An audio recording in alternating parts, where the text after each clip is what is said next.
whole new color scheme.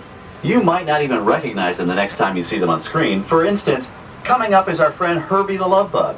He went through a special demolition derby makeover. Those dents and dings were added on purpose, but he can be polished up as good as new for his next starring role.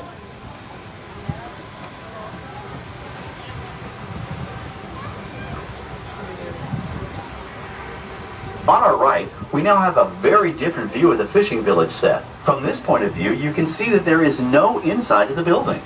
They are just false fronts or facades. In the movie business, set builders only create what the camera has to see. It's an old movie trick dating all the way back to the silent era. To add to the sense of realism and avoid the cost of set building, many of today's television shows and movies film on location in cities and towns across the U.S. But out in the real world, you've got to contend with noise, traffic, crowds, and various visual elements that may or may not belong in your film. Here on the backlot, we can avoid these problems because we created our very own flexible urban environment. Our Streets of America facades can stand in for a small town or a giant metropolis. As we come around the last corner on our route, you'll see the skyline of New York City in the distance. It's really a series of painted flats, expertly designed to fool the eye and the camera.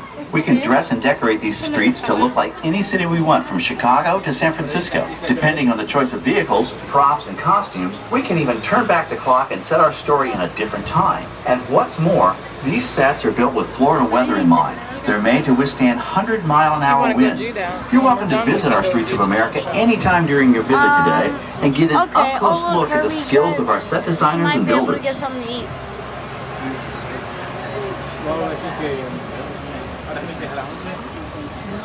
We've just about reached the end of our tour. Our final stop is the American Film Institute showcase, where you can see the actual costumes and movie props used in some of Hollywood's most famous films. There are some pretty amazing items in there, so feel free to take all the time you like.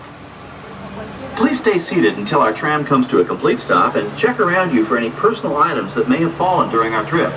Well, as they say in Hollywood, that's a wrap.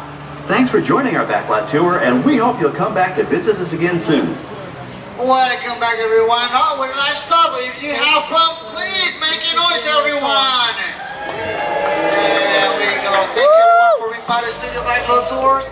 See you guys later. Bye. Only